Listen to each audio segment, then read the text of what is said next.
C-A, C-A, C-A, C-A, C-A, C-A, she on me. Where folk play folk because she ain't hoe. Oh, wait, man. I dropped the link. Today we're going to talk about domestic violence. We're going to get in there and talk about domestic violence, see why these young women ain't taking care of their business, go and report what's going on, why they slacking and lacking. See what I'm saying? You got to report things when you're in domestic violence, right? Right, you got to report it. And let's first talk about this right here. Our teenagers. This is when they start going into domestic violence, when they are ages 16 to 24. 3 times more likely than the rest of the population to be abused by an intimate partner. So don't just think it's just men, women. You got your young princess, you got your young prince, you got them also being in domestic violence as well, even when they're dating. Violence is not just in the older people. It's also in our teenage group of young men and women. So don't think it's just it's just me, no men don't get jumped on. Men get jumped on all the time. Young girls get jumped on all the time. Young boys may be getting jumped on all the time. I haven't heard anything about young teenage boys getting jumped on as far as domestic violence, but I heard of young women getting jumped on during domestic violence. I haven't heard no man. Yes, Tori, that is an early age. Yeah, domestic violence started at an early age, and that is one of them. You sure got that right. Hey, Brother Shane, how you doing, King? Yeah, young teenagers, y'all, they also be involved in domestic violence. So don't think it's just you because you're an older person. Domestic violence only happened to you, and it's not. And domestic violence don't discriminate. But before I get started, let me just go to this right here, where I had a scare. Well, I wasn't scared because hell, I hope he better been scared. So I sure was scared. The men are embarrassed to speak about it. Yes, the men are embarrassed to speak about it. That's right. They are embarrassed to speak about it. Yeah, I've been through it, so I'm glad I'm singing, protecting my peace. Me, you, and everybody else, TT. So this is what happened to me. Let me get to it. I was at home. Yeah, I was getting my sleep in. No, I wasn't. I wasn't sleep. I was woke. Me and my cousin was sitting at my table. I said, dang, I got a message. Who messaged me? I looked at my phone and everything. Let me go back. I looked at my phone. This is what I got at first on my phone. See, this is why it's very important to register. This is why it's very important to register when you get involved in domestic violence. Register with your state. The first one, we'll go to the bottom one. The bottom one was when my first message said that he was arrested. No, the first one at 9:53 p.m. They said that they had issued a warrant for his arrest. It's the first one, and then the second one when they notified me and let me know when he had just got picked up on the second one. So you cannot tell me that the system don't work as far as giving you notification and letting you know when your person is out or hanging or lingering around doing domestic violence time. You can't tell me that because I myself gets my notification. I am registered with the state of Texas when this person gets out or when they get ready to get out of jail or whatever happened with them when they on parole or probation, whatever, they would notify me. You understand what I'm saying? That's important. It's important to get registered with the state. Okay. They notified me there the first time. And this is what I got the first time. And this is what I got once they notified me that he was out and about running around like he ain't had no damn sense right here.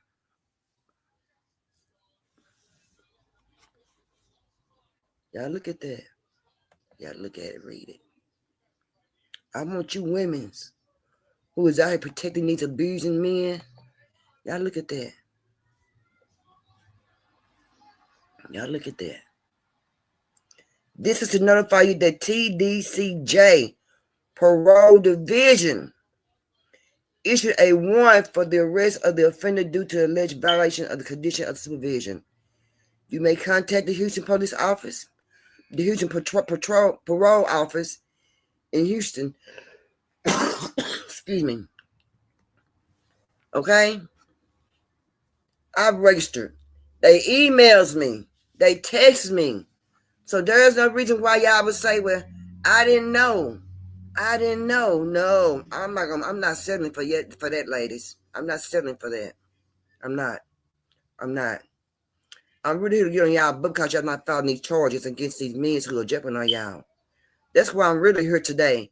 I'm trying to understand why you women are accepting the abuse on your bodies, your mind. It's destroying your peace.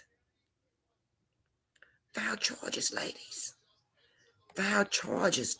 The only way I can see you not filing charges because you're still involved with that person. You still accepting the abuse from that person. So when he got picked up, this is also what I got. Let me see what I got. I can't see.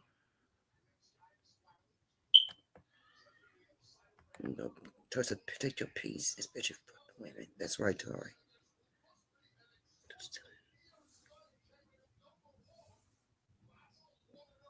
That's right. Try to go on the run. He was arrested. Yeah. But see, we like 3-4 hours away from each other, and that ain't shit. 3 or 4 hours ain't nothing. But what I got up on my pillow would matter. You don't hear me? What I got up on my pillow would matter.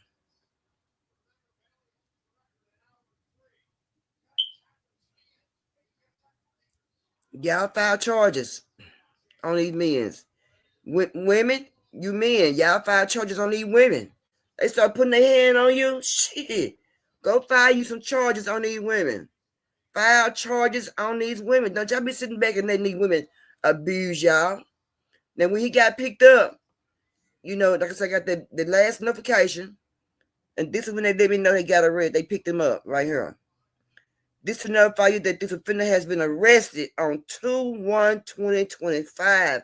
This was recently, my people.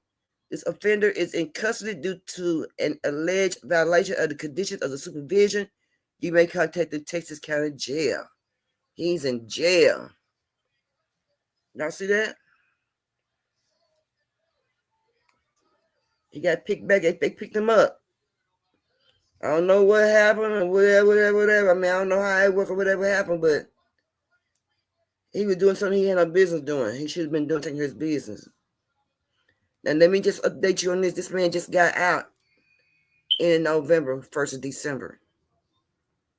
Yeah. Already on the run. He just got out. November, December. Already on the run.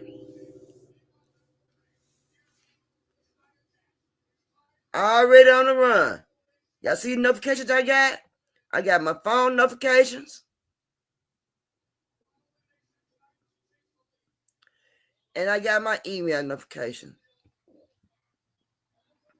I'm letting you ladies know that I didn't play. And I ain't playing. Because I got what I need to protect myself. You understand me? I got what I need to protect myself. I'm putting these back and forth because I want you ladies to understand there is a way to get you some help when you need help to know when they getting out, if they do something wrong or if they pass away, or you're gonna get the notification, do a VI text, and you're gonna get their email, ladies and gentlemen. File charges. Y'all see the date? 2/1/2025. It's what? 2/5/2025, right? So this was recently. This ain't no last year. No. We ain't gonna go there. That's this year. This week. Well, today Wednesday. last week.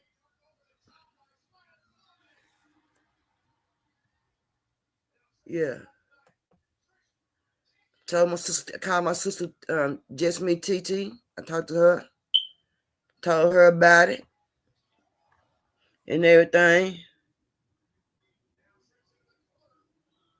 Amen. I told TT, I said, TT, I got a message. The man, my abuser, is on the run. He served 25 years. Teacher said, how many years did he serve for hurting you, Purp? The women need to hear how these laws work for him. He was in jail for 25 years.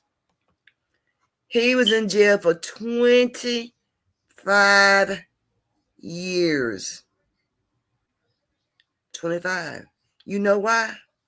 Because every time it was time for him to go up for parole, they call who? They call me. They via text me. They call me. Parole boards calls me. And I talked to the last guy I talked to was the person I talked to was a guy, and I was a lady. And time before that, it was a man. And time before that, it was somebody else. But I was there to pick up my phone. I was there to receive my message on my email, my phone. And every time this joker came up for parole, I put my foot on his damn neck and I added some damn pressure. Now, he ain't ready to come out. I'm still scared. My mental stage is not still right because a motherfucker up on me, I'm gonna hurt him. So that's why I try to tell people don't stay in your place. 25 years is how long he was in jail. Yeah, if you don't quit playing, he said another 25. That's right. He got that ankle mount on his leg. That's right. You sure do. 25 years. I kept on adding that pressure on that punk's neck. Yeah. I kept adding on that punk neck. Every time for parole, to come up for parole, for parole, yeah. I'm there. I'm not in your business. I know. Yeah, I know this motherfucker can't stand me. I hate to say it like that. But I'm gonna put out that. I'm gonna be real. I know he can't stand me, and he probably said, "When I get out, I'm gonna hurt that bitch." She keeping me in here every time for me to go for parole. She keeping me tied down, won't let me out of jail. She always got some. She always running her mouth, got something to say. You goddamn right. You damn right. You damn right. Excuse me, ladies and gentlemen, kings and queens, but I'm sorry, but you damn right. Every time you come up for parole, you goddamn right. I'm going to be right here adding pressure to your motherfucking neck to make sure you still stay in there. I don't know what your mind frame is. Hell, you ain't could go when you went to, I feel like when he went to jail and did those years, he ain't changed. Ain't shit about him changed. And look, was I not right? Because this fool's on a damn run. Wasn't nothing changed about this clown. He was running. So what? So why do I feel? I don't feel bad for kept on adding pressure on his damn neck every time for parole come up. My feeling, my gut feeling. See, we all have a gut feeling, but see, sometimes we ignore them feelings. But see, sometimes we need to pay those gut feelings some attention. You feel me? And some kind of way, I don't know. God kept me up on my feet. God kept me in my mind. You stay on your toes, bitch. He didn't say bitch, but I'm just saying. He said stay on your toes, bitch. So you just never know. And I stayed on my toes. But I knew deep down in my gut feeling, this clown was not getting nothing done right to him because of the fact that if he did, when he got out of jail, ain't been out of jail about a month and a half, he wouldn't been trying to fucking run off.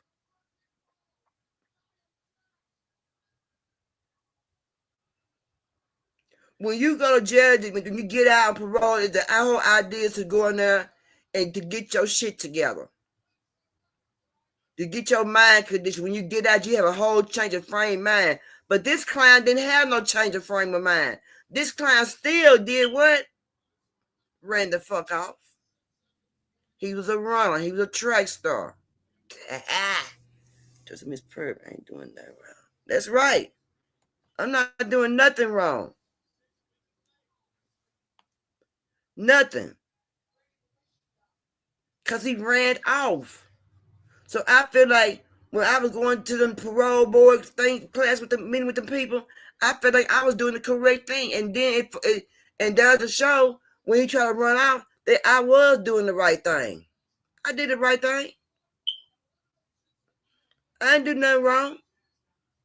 But I kept adding pressure on his neck, not letting him out. Because look what he did. And then I'm not going to say he gonna hurt. He might hurt somebody else, but you just never know who he might hurt. You just never know. But I can't say you ladies need to get registered. Get yourself registered with the state if you have been involved in domestic violence. Get yourself registered with the state if you have been involved in domestic violence. It's important to get those notifications. That it's important for you to get you some armor, some ammo when you've been in domestic violence. See, when you've been in domestic violence, so it ain't no game, it ain't no laughing matter, it ain't no play matter, it ain't no game. It's none of that. It's none of that. It's a serious damn matter.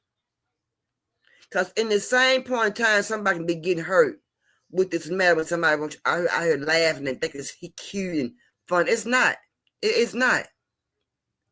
And sometimes we don't know our places, men and women, when it comes down to violence. See, some people don't know about the type of abuse that leads up to domestic violence, the hitting. Go on, girl, hit me. Go on, girl, slap me. You better quit. I'm slap your face, slap me. Don't you, I'm gonna choke you quick. Like they playing. They ain't playing. Pinching that. These things are not playing, especially when you start throwing stuff. You start brandishing weapons. That's when it really gets serious then. But it gets serious when you fucking put your hands on me, and that's what number one, when you start hitting on me. You see what I'm saying? Keep your beaters to yourself. Keep your D beaters to yourself. Y'all know what I'm talking about when I say D beaters. If you don't know, just ask Tara. He'll tell you. Keep your D beaters off me. And keep your deep beaters to yourself. That's how I feel.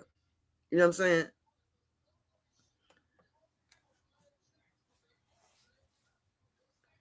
This is something we be saying. Well, he ain't never hit me yet. He just be talking. That's verbal abuse. Verbal abuse. Some people don't know nothing about verbal abuse. That's a verbal abuse.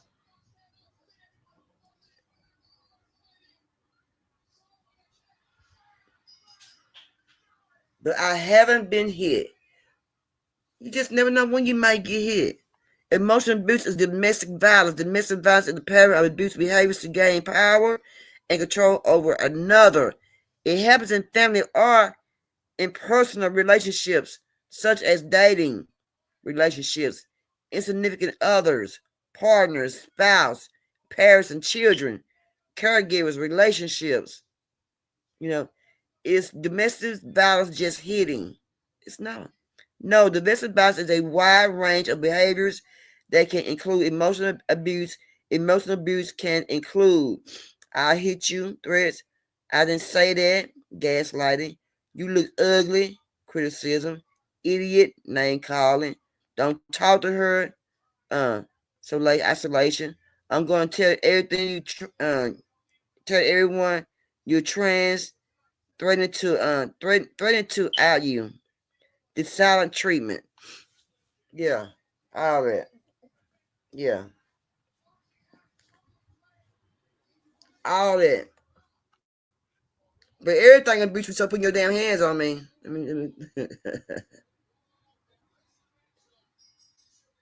Everything. Everything. Everything. I had to. I had to. This man Pat, baby. I had to. This fool. Hey, he ran off this was last week. And I told my sister TT, she said she couldn't believe it.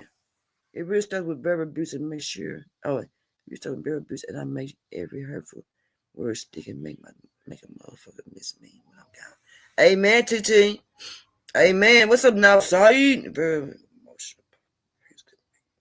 Yes, very emotional, physical, and mental abuse. That's right, Tori. You said it more than you want. You better come on, sister. You better tell somebody.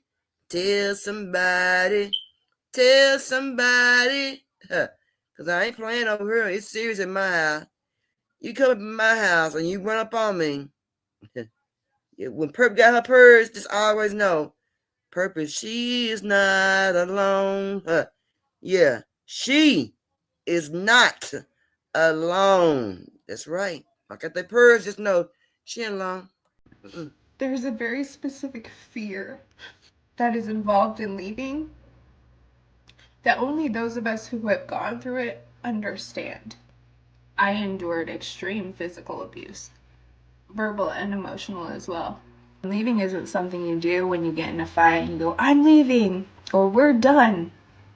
It doesn't work like that in these types of situations. We're not afraid that they're going to get mad at us. We're actually terrified that they are going to physically harm or take our lives or the lives of people that we love when we leave. You actually have to plan and prepare to leave. And you have to hide money, and you have to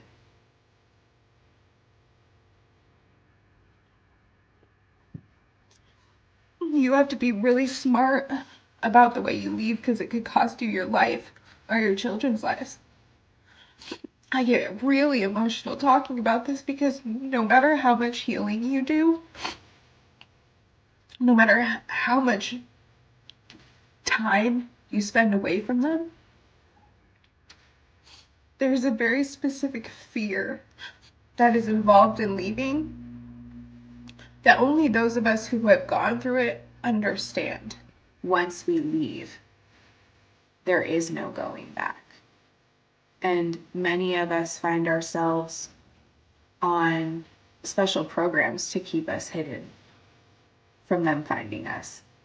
And we just feel like we're on the run for the rest of our lives.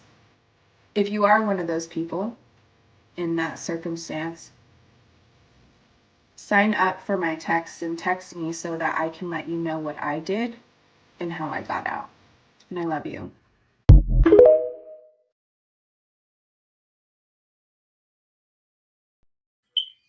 Even she said, protect how you protect yourself. Contact the judicial system to get you some help. Have anybody been threatened as far as, I'm going to hurt your family if you don't do this? Or threaten to hurt your kids? Have y'all been done like that doing a domestic violence situation? I haven't been done like that before, but have anybody been done like that before? In a situation like this, well, if you don't do this, I'm going to do that. I'm going to hurt your kids, that's why you don't tell people about your business too much. That's why you don't, you be careful about what you say to people, and you don't have to know a person for a long time to start to get into abuse. Abuse sometimes start off top, and we don't even know it. It starts off top automatically. That's why it's not always do a lot of horse playing when you first start off a relationship. I don't play. We don't play. I don't play. You don't gonna be putting your hands on me. You ain't gonna push me. Girl, I'm just playing with you now. I don't play. Don't put your damn hands on me. I don't play like that. Keep your deep beaters to yourself. Don't touch me. And see, we women have to understand that there's resources. Even men's, there's resources to reach out and get some help. You can tell nobody. But see, like Sarah said, men's won't say nothing, but women's, they'll speak out, but men's won't. But then you got those women who be aggressive to the men's. A man be more like, I'm not gonna fool her. You know what I'm saying? I blocked her.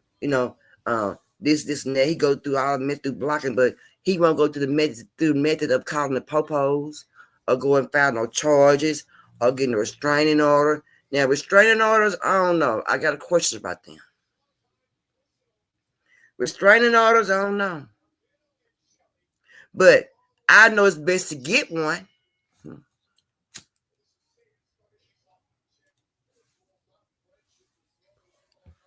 It's best to get one and protect yourself with armor, ammunition, buckshots. How do you want to load that baby up and whatever you got to load up? Yeah, on that part. On that part. You know, I know that with that paper, you can't just be thinking that somebody gonna always be there for you when they catch you off guard. It's like, so that's why it's important to know how you move the right way. You know, always look in your. I know you don't want to always look in your rearview mirror and your mirrors and stuff, but sometimes it's necessary to look in your rearview mirrors and to see what cars follow you, because you just never know who's following you, and don't always go home the same way. I always take different routes to your house. Go different ways. You feel me? Go different ways. And y'all stop telling everybody where your cousin stay, where your sister stay, your mama stay, your daddy stay. Quit telling people that. Because when things like this happen, they can go there and hurt them people.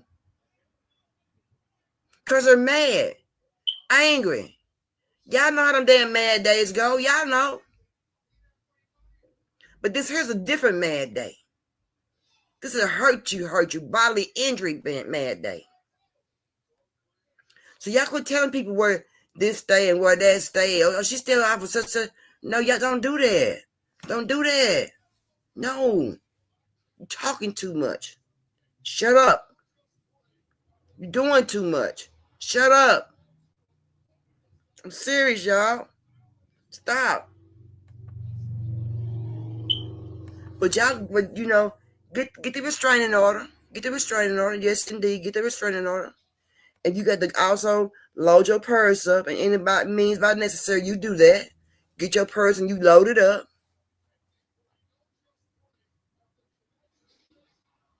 Stay focused. Especially if you're still out in the world freelancing, you have to still hanging out in the world. You know, keep your eyes open. See, me, I don't have nothing to worry about. I had something to worry about. I got something to worry about. But at first, I was 25 years and he was on lockdown in prison. I had no worries because I knew where he was. Now, I know he's out. They keep a monitoring on him. But still, I got the wood. Make sure I got my ammo. I got to make sure I got that thing ready, hot and ready. Cause see, I'm like little Caesar over at my house. You see what I'm saying? I'm gonna serve you. I'm gonna give you what you want. You hear me? Now, since I know this client is out of jail and he can run off at any time, just know when you see me, I got my pizza in my purse. When you see me and I got my purse, just know my pizza is in my purse. And it's hot and it's ready. Don't romp on Purp. Do not romp on me. I don't play. And I'll be serious in the motherfucker. Don't romp on me. Because I ain't playing with you. I ain't fucking playing with you. And I mean that. I'm not going to play with you. I'm going to give you exactly what you're looking for. You hear me? Exactly what you want. Before I'm training, after going to the range, I stayed an extra 45 minutes. Then I let it out shots cause catching me. Okay. You better you got that right, sister. You got to protect yourself. Yeah. You got to protect yourself. Hot and red, you hear me? Hot and red. I ain't playing no games. I'm not. I love me some me. I love me some me. Not know him. I love me some me. Huh. Yes, right. I love me. Some motherfucking me.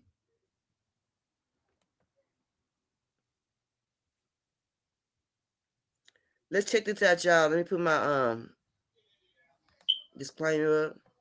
Y'all take y'all a seat. If it's something that you can't handle, go somewhere else. I don't mind.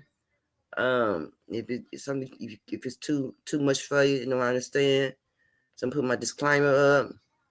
Like y'all know, as y'all know, this is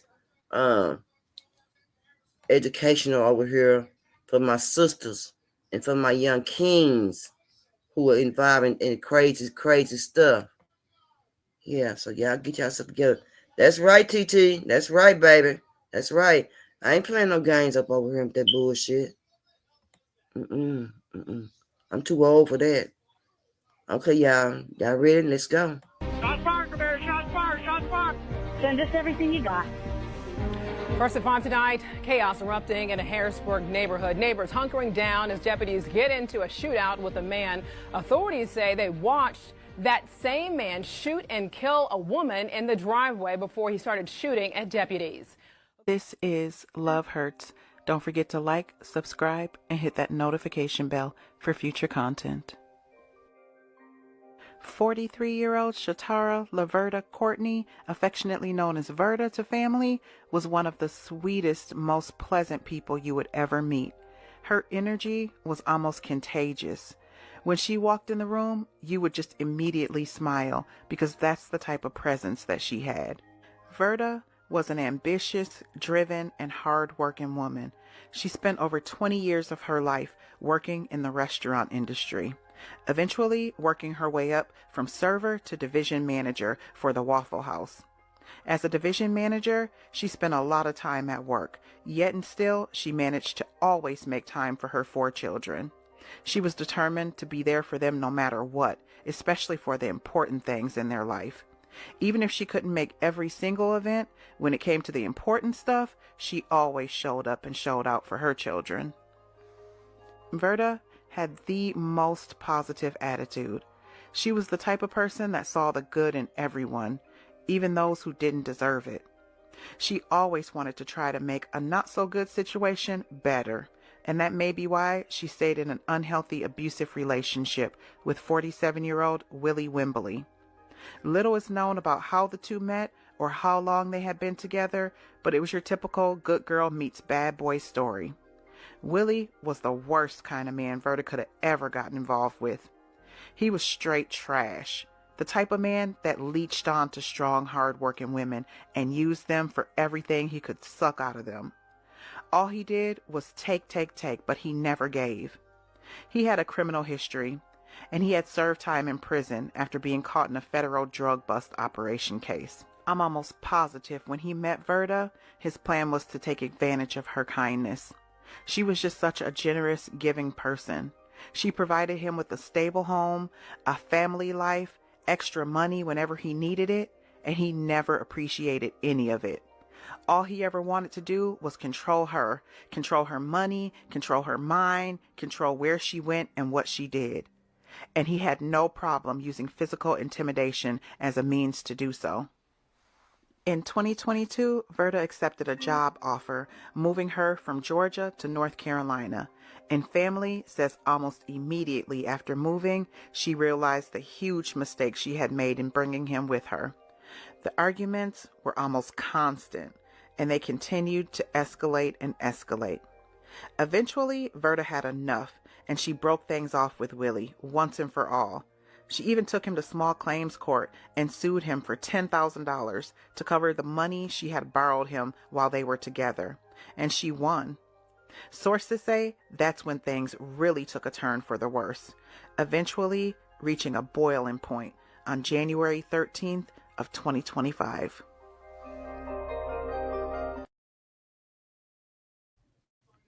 All right, y'all. Hit that like button. I sure appreciate it.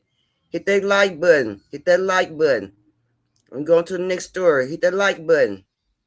Y'all, please hit that like, share, subscribe button. I sure appreciate it. And thanks for coming over to Video Anytime TV, where we talk about these kind of things: domestic violence, firearm violence, being violated, and also we feed the unfortunate. And today we talk about domestic violence because, like I said, Purp has been domestic violence as well. And I want to share my story. let you know you are not alone. Man or woman, teenager, you're not alone. And I'm going to stand right here for you, beside you. I'm not going to run. If you need my help with anything, I am here to help. I got Pep. Pep also my co-host. She's in the chat. She's also done been through things. We are domestic violence survivors. You got TT. Just been TT. She done been domestic violence. You got one of my brothers. I ain't gonna call no name. Domestic violence. Come on, y'all. Y'all come on, get together.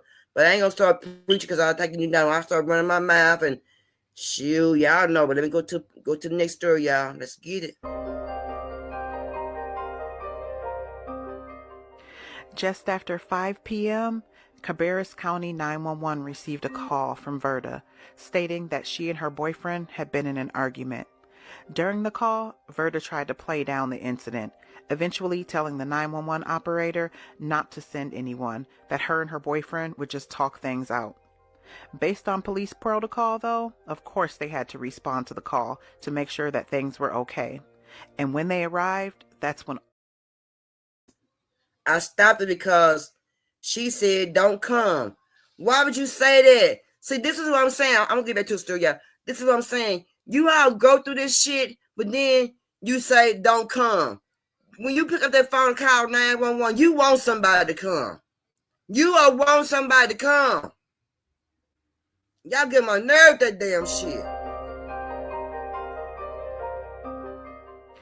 Just after 5 p.m., Cabarrus County 911 received a call from Verda stating that she and her boyfriend had been in an argument.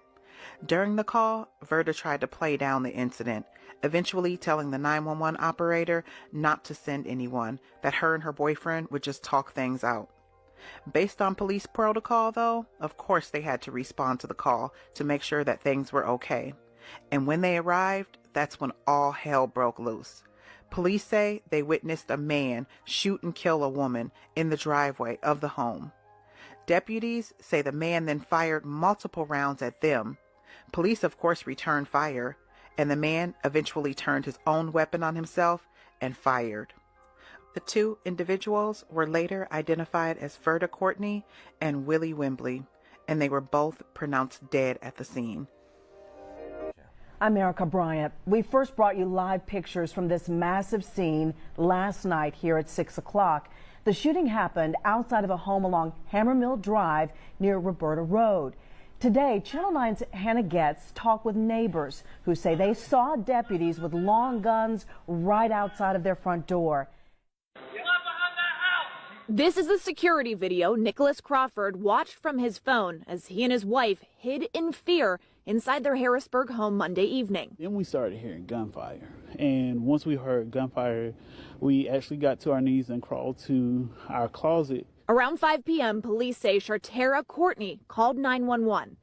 On the call, you can hear her talking to someone else saying, "Don't do that," then saying, "We can work it out."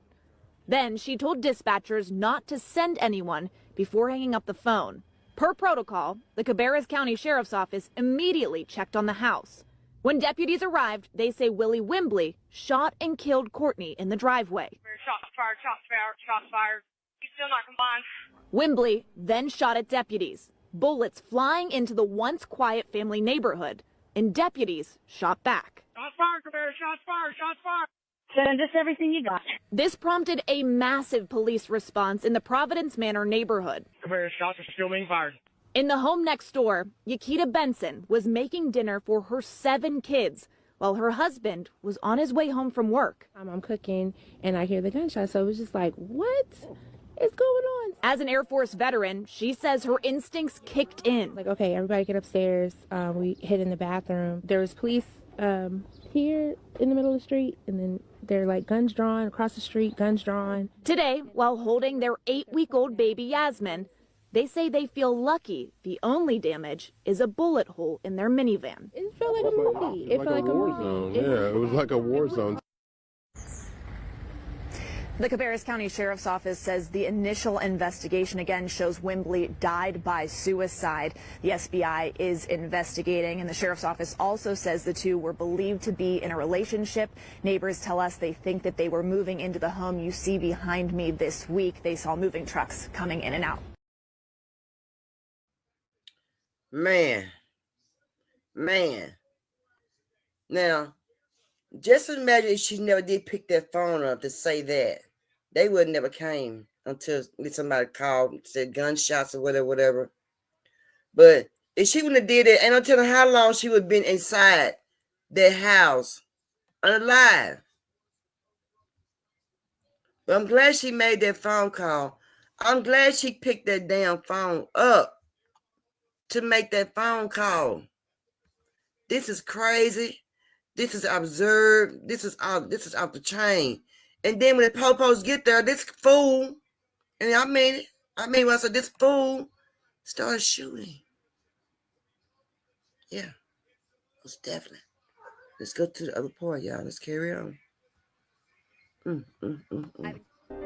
Verda's family was absolutely devastated, and they spoke with reporters openly about Verda and the domestic violence relationship that she was in.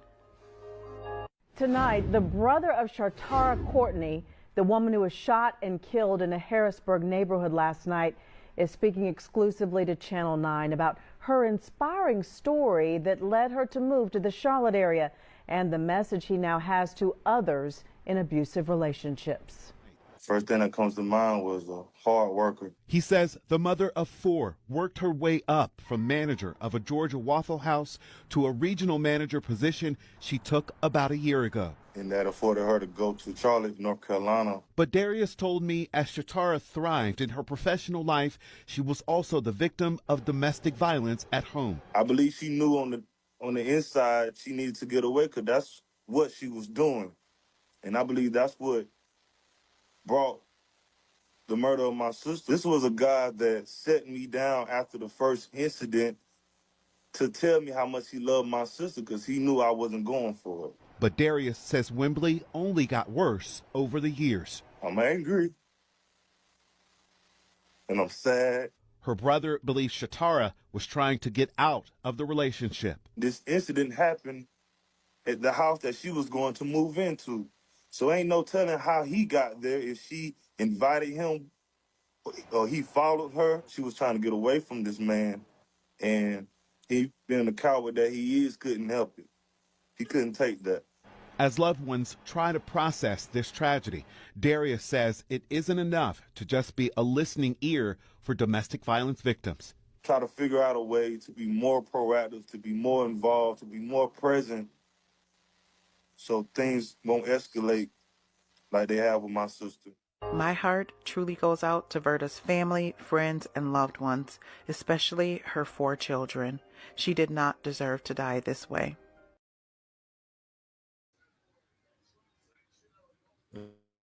Okay. I'm gonna let y'all let everything sink in. What y'all thinking? That man followed that woman. He followed that woman in some kind of way. She led him straight to her.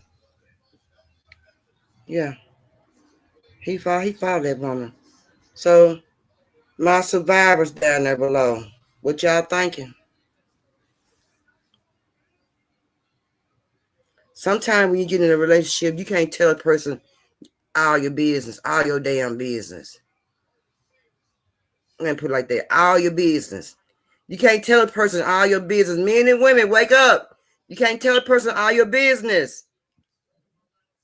You just can't do it. You cannot tell a person all of your business. What did Purp mean by that?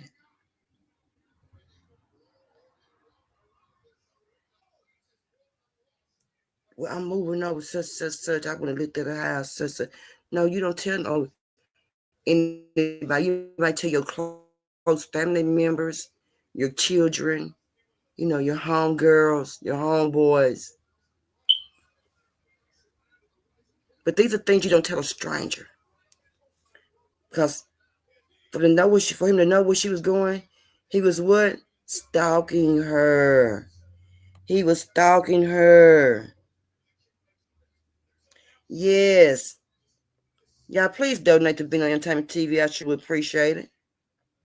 And make sure y'all hit that like, share, subscribe button. I appreciate it. Y'all show y'all friends who's in an abusive relationship, or who y'all think it's an abusive relationship, and y'all think they're in one, but they don't think they're in one. Go hit them up. Put them over here. Tell them, come on over here. Let's talk about it. Let's talk about it. Oh, my bad. Pat said I think he was a leech. Yes, he had to follow her, baby. He sure did. He was following her. Yes, indeed.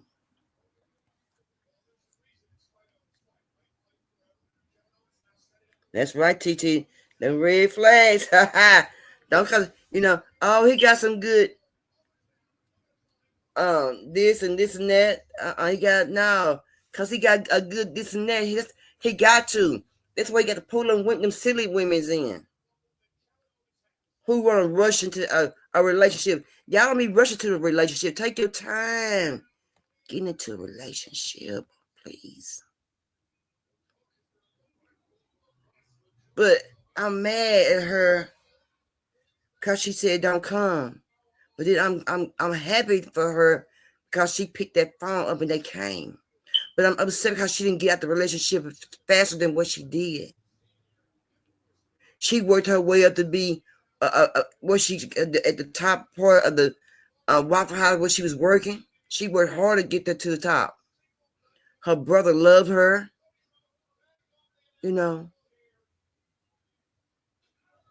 This man was following this lady. He was following her. That means what come along with domestic violence? Stalking. Stalking. Remember I just said that? Stalking comes along with domestic violence. It wasn't there. Somewhere else. It was on something else I seen. I had. Anyway, it's stalking, y'all. Stalking. Let's go on. Man, prayers go to her family, her brother, who we see that he is very hurt.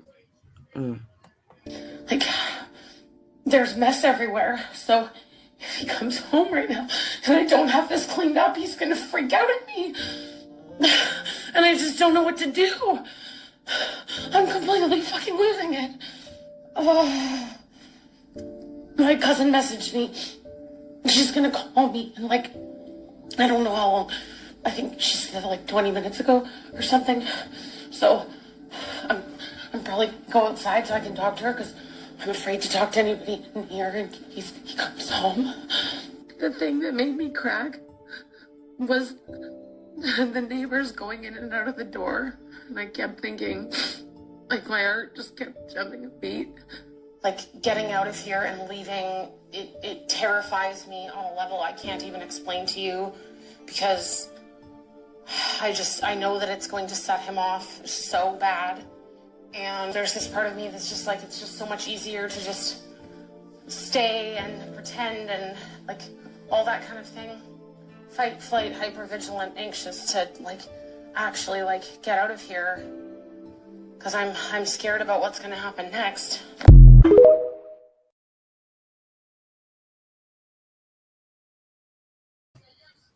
Seven times. So let me just ask y'all women just in the chat and you men's, when your abuser abused you the first time, just sit back and think, how did it start? Did he hit you first? Playing? Did he slap you playing? Psst. Did he push you playing? Did he choke you playing? Tell me, I'm interested. How did your abuser first start abusing you when you really first know something? Well, no. What was the small things? Let me change that. What was the small things that you thought you missed that you sit back and think now? As I sit back and think, he was pushing me at first. It started off when we first had that first argument. When did it first start with y'all? The abuse. Was y'all playing when it first started, or when you first started arguing, was you playing, or can you sit back now? Just sit back and just think. When did it first start? What was the first hint to domestic violence from this person that I missed? What was it?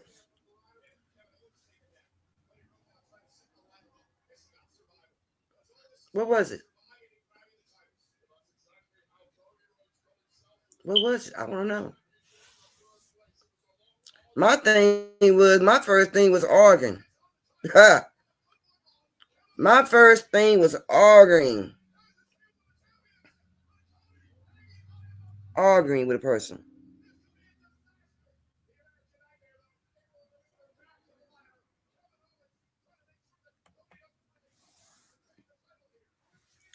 Oh, potentially my abuser is a bully. Oh wow, Pap. Since the verbal and being alienated me from my family. Alienate me from my family and friends to the physical.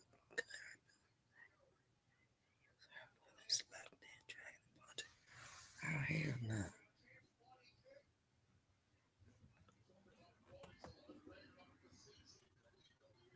Sarah said also drinking. So Sarah said he was mad and took it out on me, drinking. My other sister said my abuser is a bully. Hope y'all paying attention. My other sister said he was verbal. And alienate her from her family, friends. So the physical could happen, but yeah. Come on, sisters, let's talk about it. Y'all speak up. Speak up. That's what I'm talking about. I don't need being silent. Shit. We grown. Dang, that alcohol. Alcohol also plays a big part in abuse. Alcohol plays a big part in abuse. Tell your house up. Think you done bought around and turn your shit up? I'll see right now. I see right there. That's probably you turn up my merchandise. See, you come to my house, turn my stuff. But let's go to your house up. Go to your house and fight in your house, turn your house up. You hear me? Yeah, on that part. That's crazy.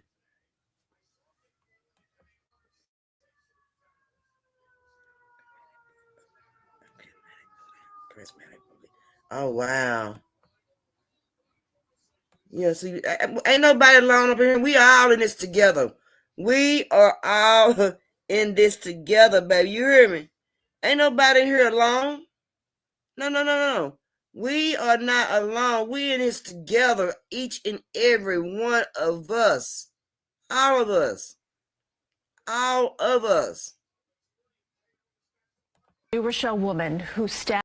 I just want to say I've been seeing these little comments too, bro. Talking about I'm exaggerating. My mama didn't get stabbed 37 times. She didn't get shot in the face. All that type of shit. The shit was on the news. I'm not Kanye West. It's not gonna be on CNN, fool. It's not. It's on the local news. Good evening, and thank you for trusting WRBL News 3. I'm Teresa Whitaker. My co-anchor Phil Scoggins is off tonight. Today, the suspect in a shooting and stabbing case which left a woman injured at Sugar Mill Apartments made his first court appearance. 50-year-old Felito Daniel appeared before Recorder's Court Judge David Ranieri. Daniel is charged with aggravated assault and other crimes. Police were called to a unit at Sugar Mill Apartments off Schaumburg Road on the afternoon of January 17th, where they found Letitia Walton stabbed 37 times and shot twice, once in the face and once in the shoulder. Outside, they found Daniel, Walton's on and off partner of 6 years, covered in antifreeze and with zip ties around his neck, which police say he placed on himself. Police also found Daniel had purchased a chef's knife and antifreeze hours before the incident. Walton is receiving care at Piedmont Columbus Regional. Although she was not well enough to appear in court, her sister spoke for her. It's truly been a nightmare from the moment that I received a call from my nephew screaming, saying that my sister had been stabbed and shot. I know the story crazy, y'all. I know the story is crazy. I wouldn't lie. I wouldn't make that up. I would never do that. My mama is still recovering. She is doing way better though, but she's still recovering. The GoFundMe is in my bio.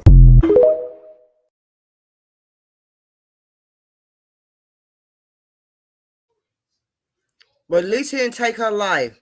She's still living. She is still living. Amen. Pastor my Bruce loved the audience. Oh, he was a clown, huh? He was a clown. My past has taught me I can't be with men that are alcoholics. Big flag. Let's go, sister. Let's go. Alcohol plays a big part in being jumped on. A big part. A large part. Pat my bitch was weak for real. He never would fight me. I would take women. Oh. So he was scared of men. So when a man got in his face, he quiet down.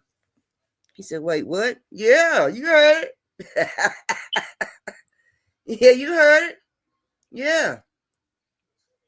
But when y'all think all men are weak, they hit a woman, and when you think women that hit men, they scary, they weak too. Women that hit men like that, putting their hands on men, on women.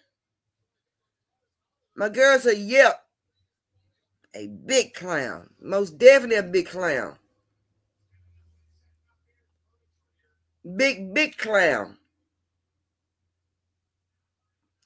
So let me ask y'all, my survivors out there. Let me ask my survivors this question. Do you all know any women or any men that's in a domestic violence relationship at this time?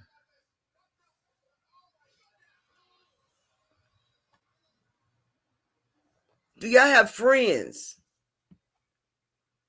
that's in domestic violence right now that y'all know of? Do y'all have friends that's in domestic violence right now that you know of that's not speaking up, not saying nothing, just being quiet about it? Do you have any friends? Y'all hold up. Take a little break right there. Y'all gather out and in. Don't y'all sit back and think how some of y'all friends may have boyfriends that may push on them or say certain things to them verbally or some mentally shit. Y'all think about that. Let me know.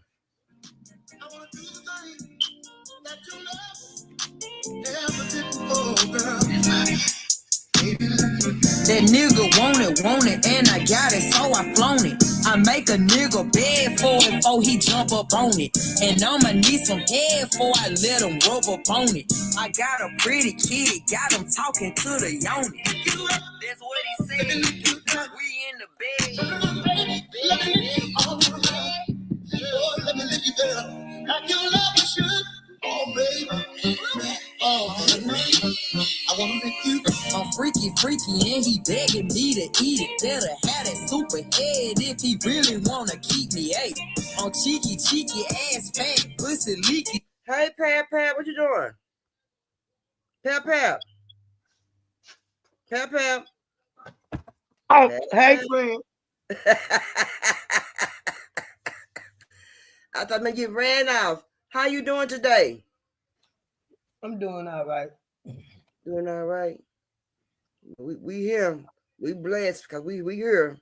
We here, sister. We here. You got anything you want to add to what we've been talking about so far? You know, back in the day, a lot of people be quiet, but back in the day, when I ran around as a young woman, because when I went through it, I was at a young age when I went through it. Because I got married so young. So when, like, my little friends or whatever I hung around, if I saw it, I would speak up. Yeah. I might just, not just butt in. I say something a little sly like I usually do. But I would usually know when to pick and choose my time. And then if she my friend, I'm gonna tell her when she by herself anyway. What the hell's wrong with you? Right. That ain't what it do, You don't let nobody do you like that. Mm-hmm. And far as they go, I ain't never really had to tell my oldest daughter. My youngest daughter knew, but I had to kind of remind her a time or two. Cause you know, when they're young and in love and dumb, they don't know no better. Mm-hmm. Mm-hmm. Mm-hmm. But I That's why had to remind her, but she already knew. She already knew you don't put your hands on me. that's right. That's right. That's right. That ain't how you love me, cause my youngest daughter, she's spoiled. She'll spoil bread, and if you don't love her right, you know, she got a problem. You don't spoil her, she got a problem. So you don't put your hands on me. And people got to learn how to, when it goes on with them, they got to learn how to speak up. That's right. And a lot of people don't. But see, when she picked the phone up to calling people, calling popos, but she had to change her mind. No, we gonna But call see, it. she And heard the see, phone. You see what I'm that's saying? what. I understand it. Go ahead. In my opinion, I think that's where she poured the gas on the fire when she told him not to come. Yeah, yeah. Cause if you go, if you gonna call their bluff, you call their bluff. That's right. You gotta stand like I said what you did a while ago. You gotta stand 10 toes down. That's right. And just like the stuff I was going through. My husband, he was harassing me, he was stalking me, he was breaking in the house, staying all night, he was doing everything. And when the shit hit the fan, I told the police, I didn't bite my tongue. He had a knife, and he went that way. And I got a restraining order on him. And didn't bite my tongue. Now, question: did your restraining order help you? That's my question. Not really, but and I ain't making these excuses. It was the dynamics between me and my ex-husband. I put me putting the restraining order on him. See, with him, it was I'm the man. You gonna do what I say. And I'm very strong willed, and you ain't my daddy, and you can't tell me what to do. You know, I understood the fact that at a young age I was married to him. I had respect, but you can't tell me what to do. You ain't my daddy. You can pull me to the side and say, I don't think that's something you might want to do, or you want to think about that. You know, talk to me like that if I'm supposed to be your wife. You didn't marry me because you 6 years older than me and you my daddy. Right. Right. And he didn't understand. And I ain't bragging, you know, I'm just telling the truth. He didn't understand, even at a young age, I was very intelligent. And he didn't understand that. Yeah. So Yeah. a lot of hours was me standing up for myself. And now you ain't gonna stand up to me. And you little bitty as little as you is, I smush you. But that might be true, but it's gonna be a fight for you to smush me. and he knew that's how I felt. Yeah. If you put your hands on me, I'm hitting you back. I might not hurt you the way you hurt me, but I'm gonna hit you back. And you keep on hitting me, I'm gonna pick up something just like sooner or later you're gonna feel like you need to pick up something because I done whopped you one good time. Right. Right. Right. And that was he was one of them, you know, he like to get around his family. It didn't even have to be his family, it could be my family. And try to act like more of my daddy than my husband. And I was I was old enough to understand the difference. Okay.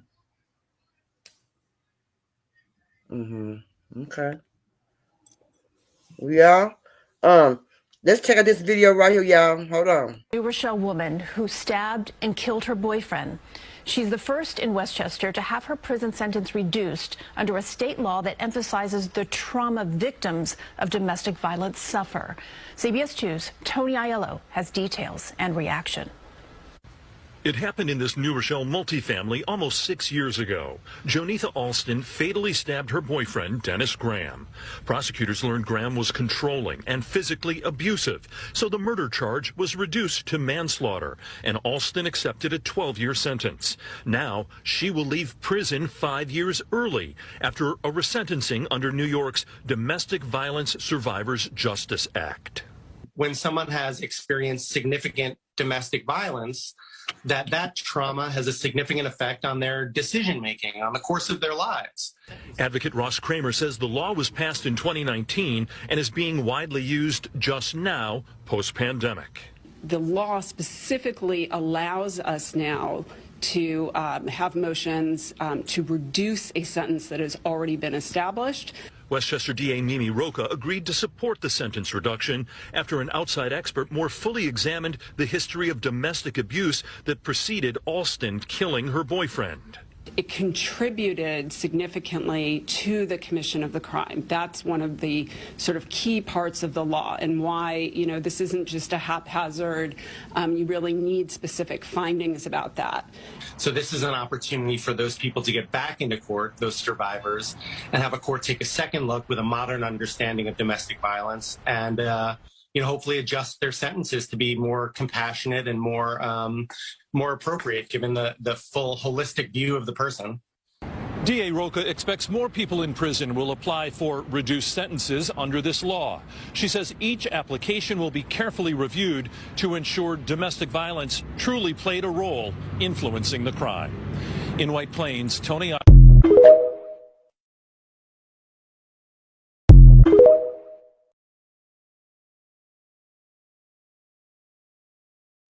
So when the laws changed, she was able to get out of jail, out of prison. Ain't that something? The laws changed. But you know what? I got paid devil's advocate. You know Okay, what? That a lot of cases are gonna be hard to prove because people don't speak up. Mm-hmm. Yeah. That's all I'm saying. It's a lot of proof because you can call the police in New York City. Probably you call the police, they won't even come out. Yeah, it'll take a long time to even get there. Yeah, and then a lot of time when they get there, they half time they don't believe you. Yeah. They don't believe you unless they see bruises and stuff. Then they want to believe you. And verbal abuse and emotional abuse is worse sometimes than physical abuse. Oh yes, it is. Yes, ma'am. Yes, ma'am. Yes, ma'am. That's true. Yes, ma'am. It is.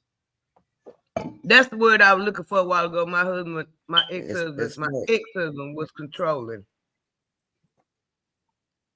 and I had a mind of my own. And he couldn't. Jamal said, as a woman, when y'all completely disrespect a man, how should he handle it? Fighting is never a problem solver. Right. And when in my opinion, if a woman completely disrespects a man, walk away. It done went to a point because the boundaries should have been set to begin with, that you know how far it's gonna go for as the respect and disrespect. So if a woman take it there and completely disrespect the man, either she didn't give a damn or he done pushed her to that point. Yeah, she's sick of his ass. You right, pal. That's true. That's true, dog. Teacher said men don't deserve to be disrespected either. If you can't respect the person you with, you don't need them. That's right.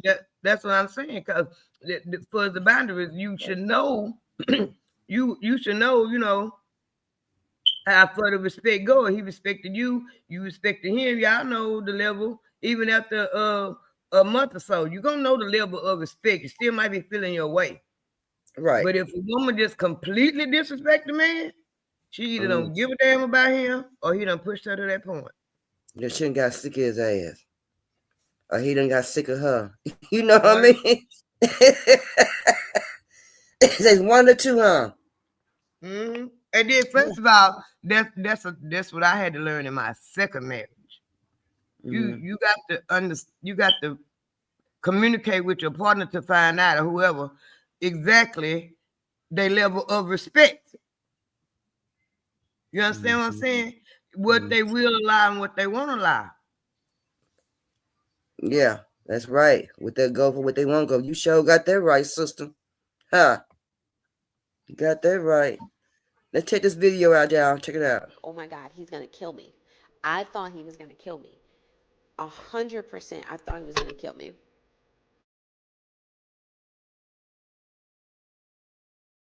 I was not given like any money to do anything with, meaning like not even $5. Would get my paycheck, and he would take the paycheck and give me $50 as an allowance out of the paycheck. And that was, and the reason that was justified is because I was not as good with money as he was. One day I was cleaning and I found a shoebox full of money. So I would find money around the house. And I thought we didn't have any money because we are living, there's times we need things. And I remember asking him about it, and he told me I was not I was not entitled to know anything about it. I think he spiraled because we're talking about the financial abuse. He started signing my name on documents. I was dealing with those pieces, and when I asked him about it, he said he never did it. He didn't know what I was talking about. He never did it. He didn't know what I was talking about. He never did it. He said, I guarantee you will never ever be untangled for me. He would tell me that because the way I articulate myself, I was unable to be understood, and that when we were with a group of people, I should speak to him and then let him articulate my thoughts because no one can understand me. People don't like to feel like they have been bamboozled. People don't like to feel like they don't know someone that they've known for 20 years. They went to college with them. Working with the Family Justice Center, you don't have to fight by yourself. You have a team of people that you don't even know that care about you, that there's a sisterhood, that it's an invisible sisterhood around you.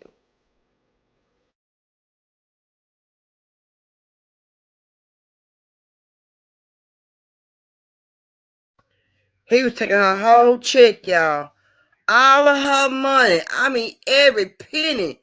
And get her $50. Oh, no. I can't. I mean, I got a problem with that one. I got some problem with that. Hell no. I tell my story because I know when I be telling it, I be listening. I had to be a strong person. I had to be a strong-willed person, strong-headed. Because ain't no way in hell I'm just gonna turn my check over to you and let you tell me that I don't know how to manage my money. Amen. And then I went to work all the time. even if I believed you, even if I really believed you that I didn't know how to manage my money, when I start finding boxes of money around the house, I got questions. And got money laying everywhere. I can't pick none of it up, put it in my pocket. I have it all. He would have been looking for that money. He would have been looking for it. I would have. Nah, just don't get me wrong. Now, you telling me I don't know how to manage my money? I'm not very good with it. You give me $50 a week. I find shoe boxes of money around the house. I would have stood him straight laced in the face and keep on playing his game and said, "What would money be doing in boxes around the house?" You always say we ain't got none. But when it got to that, he probably started whooping your ass.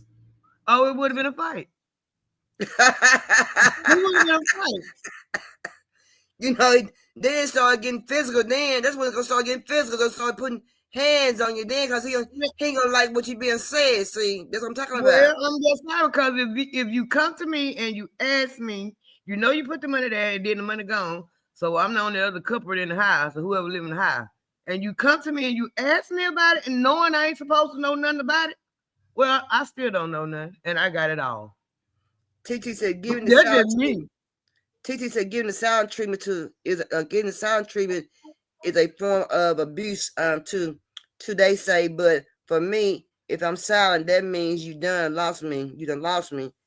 Ain't nothing else to talk about. Right. That's right, TT. Women leave mentally before they leave physically anyway. Men just be too dumb to know that, yeah. Yeah. And when I get quiet, you better be wondering why I'm quiet, because I'm cutting my head when I get quiet. It's a storm.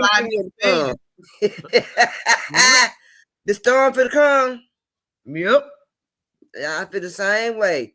You can get ready because I'm the tornado done woke up. You done woke the tornado up, baby. The storm is finna come.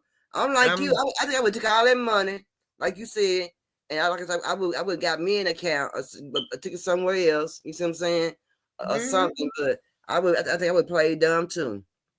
I would have too.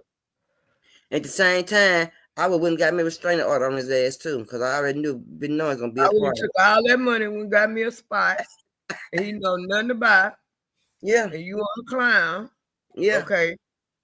I'm clowning. I'm gonna make this look good for you. I'm clowning with you too, and I'm gonna leave. And if you follow me, I'm gonna call the police because I got a restraining order on you with this money that I found you had hid.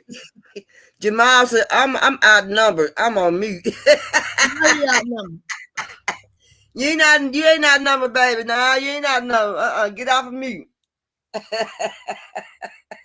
See, you know, I know it's one thing about me. I share. I don't have no problem. As long as you share with me, I share with you.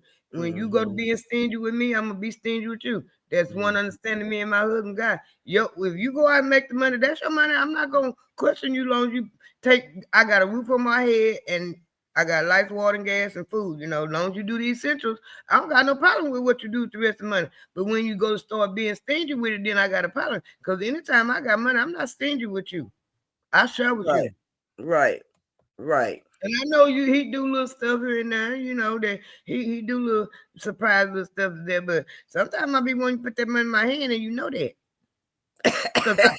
So yeah. I will put the money in your hand and he know that. He know that. Right. You know, do you know any teenagers that's been in domestic violence, Pap? I don't know teenagers that's been in domestic violence. I don't know no teenagers out here that's been in no domestic violence, but I know that it do occur. Yeah, and I know it don't discriminate as well. Yeah, I know it occurs too with teenagers. Yeah, and they also got to understand in teenagers, it's not so much as in a boy-girl relationship. It's so much as a adult or a family member somewhere bullying them and using domestic violence, verbally, emotionally, breaking them down somewhere. Yeah, and that's very common for teenagers. Yeah, I think so too. Let's look at this last video. Let's check it out. Deliver me. Oh, that's the wrong song. That's y'all ain't ready for that one. But yeah. But Pap, you know, I wish some people would wake up when it comes to domestic violence when you first start getting hit on, you know, leave, you know, and when you got kids, you know, I know it's hard for you to pull your kids from their daddy, you know what I'm saying? If the daddy is there, but sometimes you gotta pull your kids away from daddy. You know, daddy can't keep beating up on mommy. And kids see when daddy beat up on mommy. And then when you don't have no kids, you know, you got to know when to get up and when it's time to get up and go. When a man start putting his hand on you, that's when it's time to get up and go.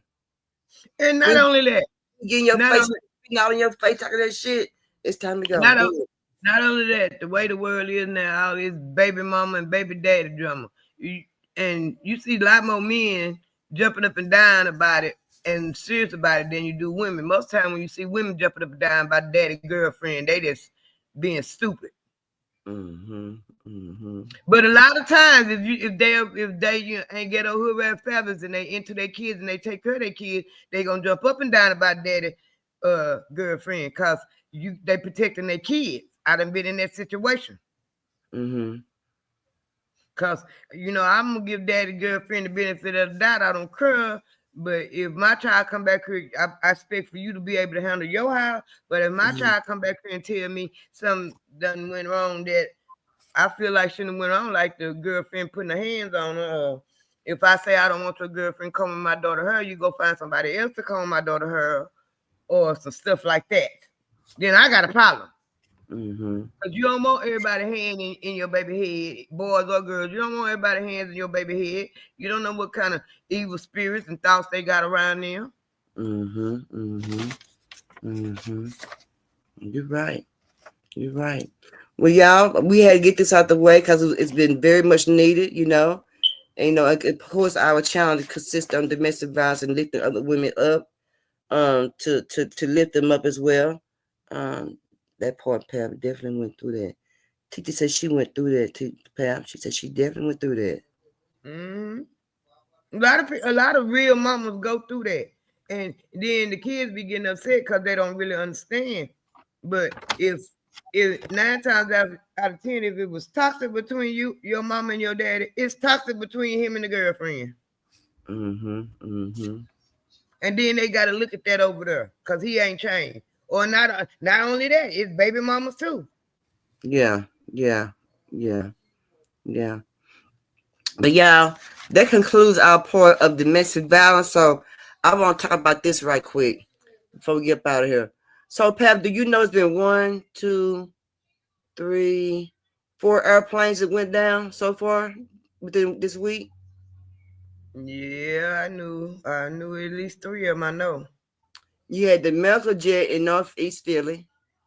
Then you had Chicago O'Hare International up there, where the Yeah. aircraft tug hit the plane. Then you had one in Victoria, Texas. And then you had the one with the Army helicopter that collided near the D.C. Reagan International. Reagan One National. went down in Victoria, Texas. Yeah, a plane went down there in Victoria, Texas. Yeah, one went Oh down. yeah, I did hear that. Yeah, I did hear that because I've been to Victoria, Texas. So, do you think we may be about an attack, or just a coincidence on everything? Something ain't right. Cause you know the last time in my lifetime plane falling out there like that was like in the early 80s. Like the mid 80s, the late 80s. Last time I heard mid to late 80s. Last time I heard about planes falling out the air like that. And then when all them Boeing planes was going down, that was the next time. But it's been a while since we just hear planes like this from nowhere just falling out the air. Yeah, my girl Titi said, yeah, definitely ain't right. Show like. And y'all, did y'all see Michael Jordan, the son that got arrested in Florida, y'all, for being drunk, y'all, and having some on him, y'all? I'm like, this fool they say he was driving. It was 1:00 in the morning, y'all. They say he was confused and everything. I said, they say he had glossy eyes. I said, I said, he was towed down. He was towed down. He was towed down. He was so up on the floor up. Yeah. And then how do you feel, Pap, about Donald Trump going off on Canada for Canada for banning the U.S. banks? Well, if you want to ban the U.S. banks, then you got to realize that the U.S. banks can ban you, and how you paying the U.S. for what they're doing for you? They're refining your oil. It's oil in Canada, but ain't no refineries in Canada, and the United States is refining their oil. So if you banning banks from over there, how you gonna pay the United States for refining your oil? And then the United States postal parcel stop service from China as Trump trade curve begins, and U.S. begin importing the mail. And I didn't know they import about 3 million worth of mail a day. Yeah, from China, and they said they don't even check some of the mail sometimes.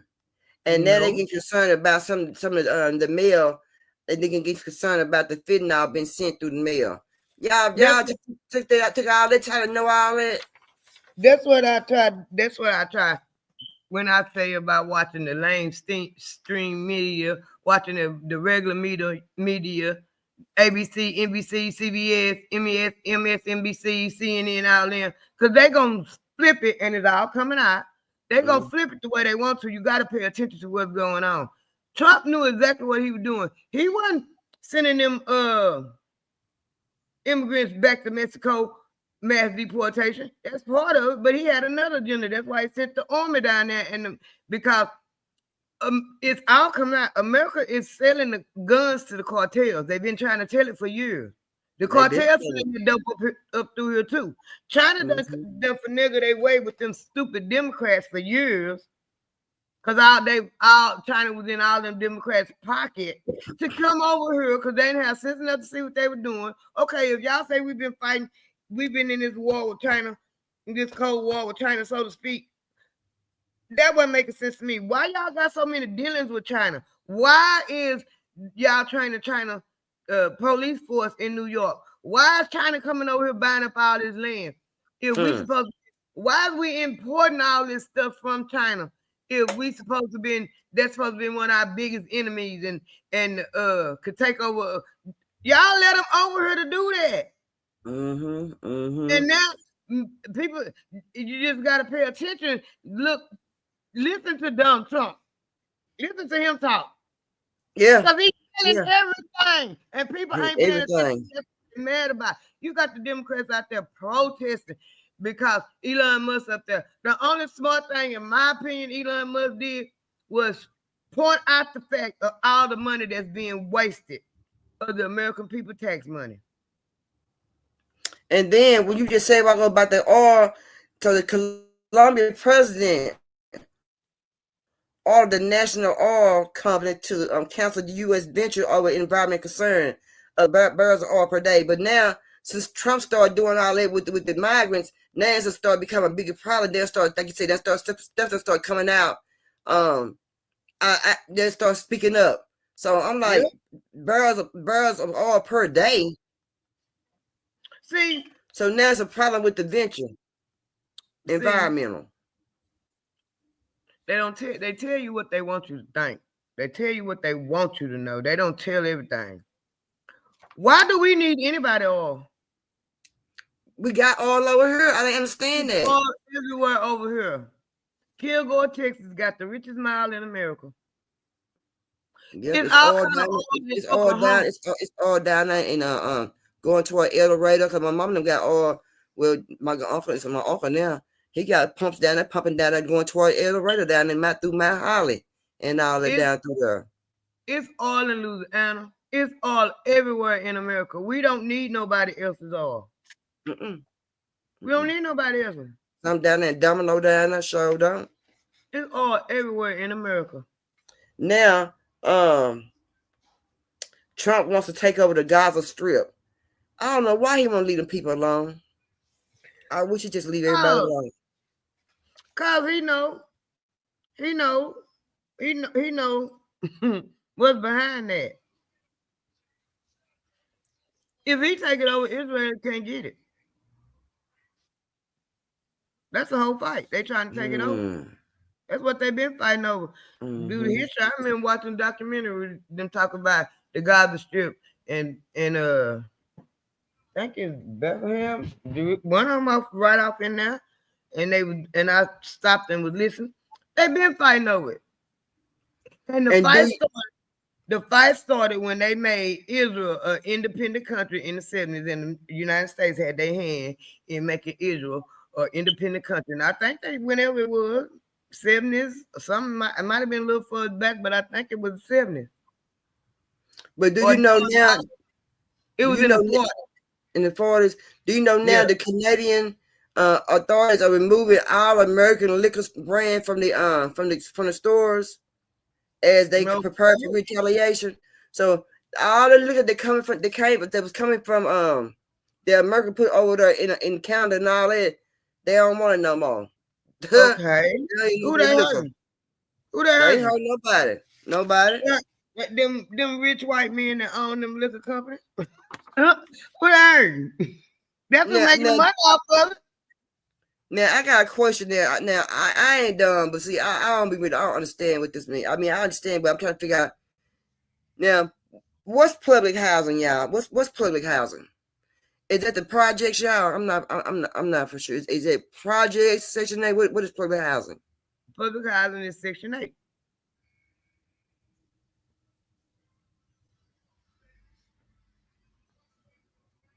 It's not the projects and it's the project too. It's a project too. That's how they started that project. Because they was giving out a Section 8 to the white women, and if you want public housing, the black folks got through in the project. It was all So a plan. for the projects is a public housing. Okay.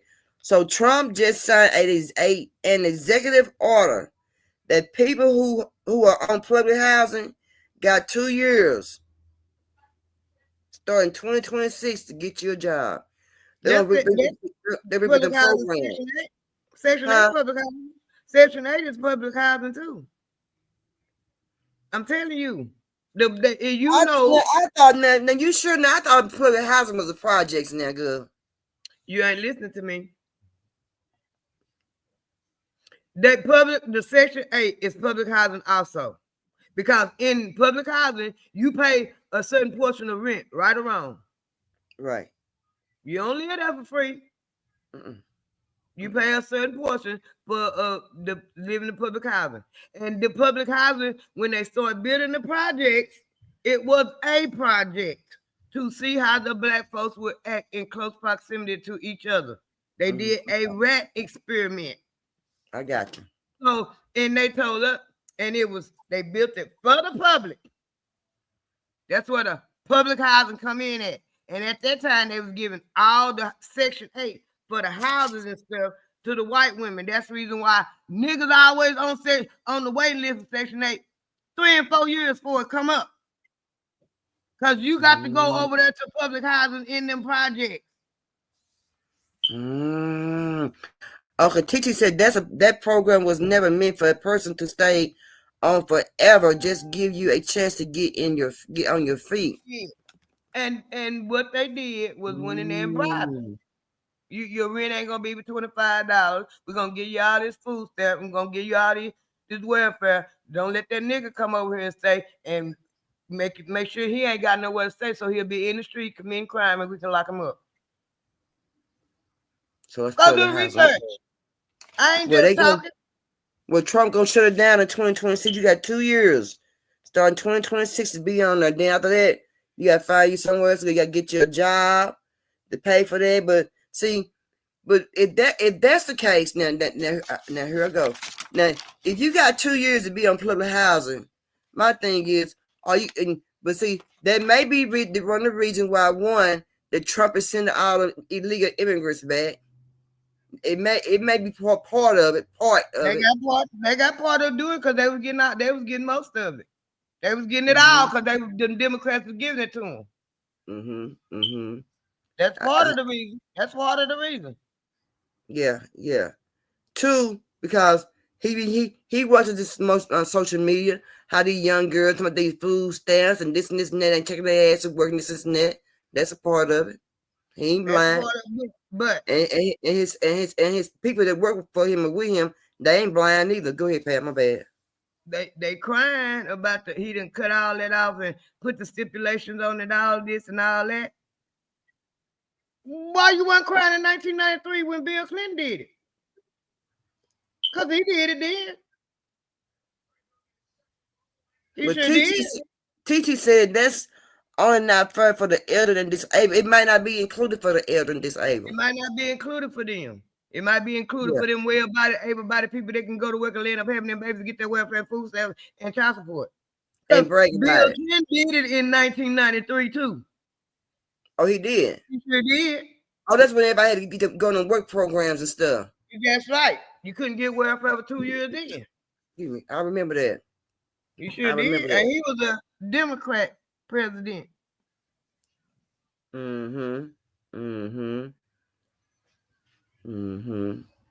Well, you HOEs, message. Trump said he signed an executive order that people who on public housing got 2 years starting next year. Gonna put y'all asses to work. Y'all going to work. Since they crying about all that, who gonna pick the vegetables and who gonna cook the fruit? Well, all them that's on welfare can go out there and do it. They feel go out there and work, yeah. They feel go out there and work. Them people feel go to work, cleaning toilets, wiping asses, daycare center. Y'all gonna be everywhere. And then see, that's the thing that I paid attention to too, because in the medical fields for the CNA, the black females got that sold up. The black females and the black males. I ain't gonna leave them out because you got some black male CNAs too. You got some black male nurses. Yes. They got that sold up. Y'all wasn't hollering about, and they wiping asses all day, every day. Y'all wasn't hollering about them jobs, was it? Y'all wasn't running to get them jobs because black folks still doing that. They sure do. My sister's America aid in one place, and then she's something else in another place. Make good money. Yeah, good money. She's been doing it for years, but she's been doing it for a long. I mean, over 15 years, 20 years. She's been doing it for a long time. She like it. She enjoyed it. Take care of people. Yeah. So it's gonna be some jobs for y'all as when them Hispanic people go back to Venezuela and Mexico and Colombia, whatever they came from. They done picked them out from, but yeah, it's gonna be some jobs. This is my thing right here too. They talking about the motel rooms and all that. Black folks are doing that too. We just ain't gonna do it for no pennies because I worked at Holiday Inn in Texarkana cleaning rooms. TT said those jobs are benefits. Yep.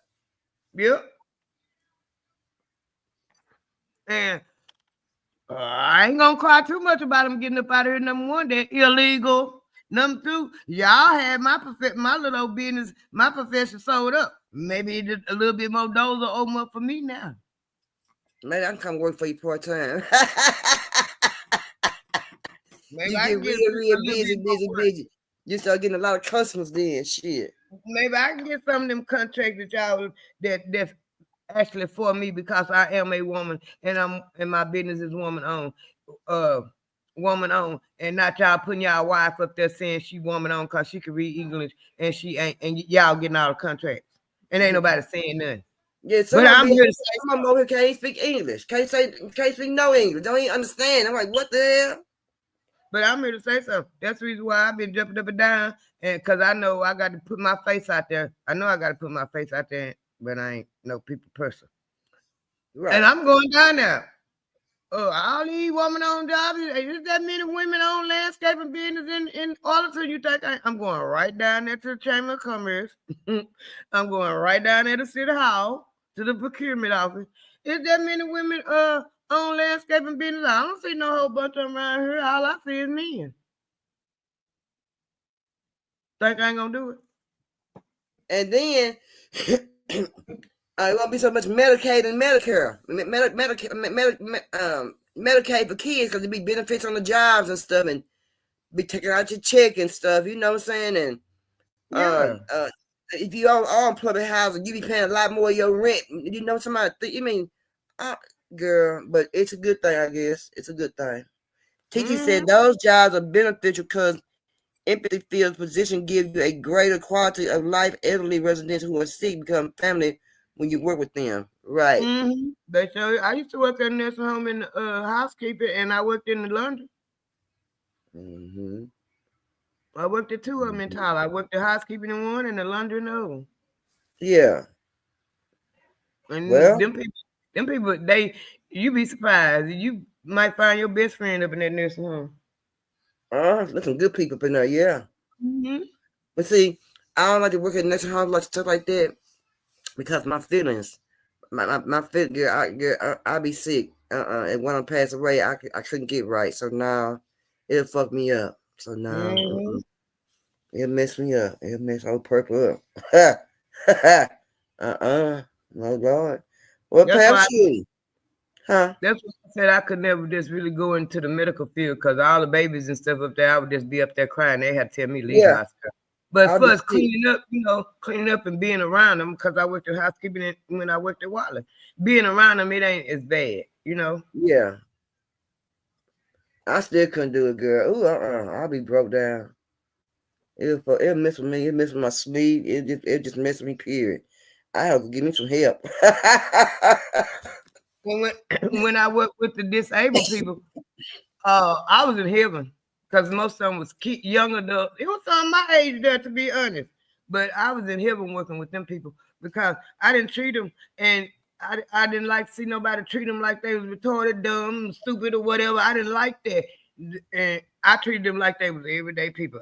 Them kind of people, they want you to treat them like this. They want you to treat them like that. They don't like when you treat them all like something wrong with them, or they don't like they want you to treat them like that, like ain't nothing wrong with them, and they try to do things and play games and be on different courses and stuff like ain't nothing wrong with them. So I got a brother in a wheelchair. He is Dwayne is 40. You know Dwayne 43 years old. Dwayne have cerebral palsy, but I don't treat my brother like he in a wheelchair. I talk shit to him. We laugh, we talk, play games, we watch TV. I don't do that. No, I treat him like he's just like me. Ain't nothing wrong with his ass. I got a cousin that she'll be 50 this year. So she'll be 50 this year. I got a cousin got cerebral palsy, and she don't get treated like she got cerebral palsy. She got treated like she was a regular human being. And graduated high school. The whole nine went. They tried to put it in wanted to keep it in school till she was 21 years old. And my mama went up there because my mama had a power of attorney custody of her, but she was living with her mama at the time. But she used to live with us, and my mama just still had all the say so over her. My auntie never took it back. Yeah. And my mama went up there and told her she 18 years old. She been going to school just since she was 3 years old. Started Head Start when she was 3, just like the rest of us. She done been going to school long enough. Y'all gonna give her a test and see if she pass it like everybody else, and she gonna go across that stage. And that's exactly what they did. Amen. Sometimes it take people, somebody to speak up for you. You know what I'm talking about? To get some straightening. It really do. My cousin, she say she don't need to be standing by herself, to be honest, because she's getting older. And her hip came out of socket a long time ago. But it just sticking out. But she still can stand up and walk on a walker. Yeah. And she stay by herself because sometimes that leg will stiffen up on her because she finna be 50 years old and she'll fall. But she every time she lets somebody move up in there with her, she move the wrong people in there because she's so kind-hearted. They take advantage. They taking advantage of them. Kin folks and all. Kin folks and all. Taking advantage of the baby. Yeah. Yeah. She just glad to have somebody there with her. That's all. Yep. I'm telling you, kin folks and all. You're glad to have somebody there in the house with her. You know, it's sad when people misuse the ones that they ain't got no business misusing. You ain't got to misusing nobody, but when you start misusing the elderly and the disabled people, that's off the chain. I mean, I don't understand that. Now, Pat, since you here, you in Texas. Before we go, this is another story, a real quickie, right quick. This lady and her boyfriend had got into a fight here on YouTube, and they showed it and everything. It was seen, but she said nobody went to jail. Now, the only reason why you don't go to and police have been in their house many times. When you are in Texas, and tell me if I'm wrong, when your ass is in Texas, and them people being called out to your house, somebody and one too many times, somebody got to go to jail. Somebody ain't no guy. Somebody going. Am I right, pal? At one time, it was if they come out there, everybody going to jail. They had to take everybody to jail. I remember that in Texas, but it got to the point where at that time, a lot of the domestic violence, when the police was called, it was porcelain people. So they changed the law. So now it's basically if see some bruises, some blood or whatever, whoever the other person going to jail, I know because I went for that. So when it's like that, nobody, when it's like that, somebody going to jail. So I don't know why people think that, nobody gonna go to jail. Somebody going to goddamn jail. I don't care what nobody say. Okay, baby. Okay, TT. Somebody going to jail. There ain't nowhere in the world that ain't nobody going to jail when it's domestic violence. The police being caught out there. Only way that you don't go to jail is that they think that they find a cause of no reason nobody should go to jail. But then they come back again, somebody going to jail. But then like Pep said, somebody got bruises and all on them. When they come out there, you going to jail. And don't get your protection order. A restraining order just in case you had to go ahead and lay them down and throw some dirt over them one day. Just make sure you go ahead and get that restraining order in place, so you will have it. if you're in Texas, because, and then, something happened and they come towards you, whatever, and you got the restraining order, and whatever try to attack you, you can lay them down right where they lay, right where they stand. Am I right, Pep? Yeah, and in Texas, you got stand your ground law anyway. You can lay them down in your yard and put them in your house. Amen. You better tell them, sister. They don't know. They don't know. They better get right, girl. But yeah, so, shoot, Pep. We've been here for a while, sister. Anything you want to say before we get up out of here, girl? We survive. We are some domestic survivors over here, y'all. Survivors over here. Most definitely survivors. Stay strong. Ask for help if you need it. Don't be scared to ask for help, because everybody needs a little help every now and then. Keep your head on swivel, each one teach one. Everybody needs a little help. Don't be silent about it. Young, old, man, woman, But y'all check out TT. She gonna be live Friday. Her and that boy DC gonna be live Friday. Toy going live on Thursday, I believe. That her name is called. Her channel is called My Sober Journey. She'll be live on Thursday. And I'll be live again on Sunday. And I'm just trying to get my watch hours in. Do a little something.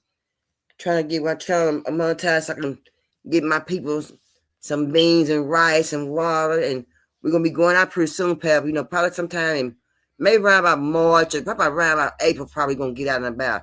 Maybe I'm gonna say Easter, but you be with your family at Easter, but I celebrate Easter. Okay, maybe we can go out and feed the homeless that day on Easter. Yep, that'll be a good idea. Yeah, so I ain't big on the holidays no more. The kids, I take their pictures. Their mama want to dress them up and do all that. She can do all that. I take the picture. Oh, you so cute. And we're gonna get y'all a little Easter basket. Come on back so I can candy up. But you want to eat the candy though? You crazy. Yeah, so maybe we can do it for Easter. We can go out there and serve the beans and rice, and I cook the cornbread and everything, and we have to get some cups and spoons. So if y'all want to donate some beans and rice or whatever y'all can, let me know. Email me or make a comment on one of my posters. I'll look at it, or anywhere along in that, just let me know. If you can't get in contact with me, y'all got Pep email. Y'all contact Pep and just let us know, y'all. Shoot, we're gonna get out there and take care of a little business and stuff. So, and for back to school, I don't know what to do the haircuts or just do supplies. I don't know yet. So, I wouldn't mind just doing a back to school weenie roast. Yeah. I ain't talking about buying no supplies. I'm talking about just buying food, and I don't mind having a bouncy house and drinks and something like that. Yeah. It depends on how much donations I can get, from my subscribers and from my people and everything. So we'll talk about it. We'll come in one day and I put make a live called brainstorming for back to school, so we can come up with some ideas and stuff like that. Though somewhere along there. All right then. Well, y'all, we finna get up out of here, shoot. Y'all know I'm out on. How many you gonna love somebody? You don't love yourself, and I love all y'all. Y'all take care. See y'all again soon. Peace.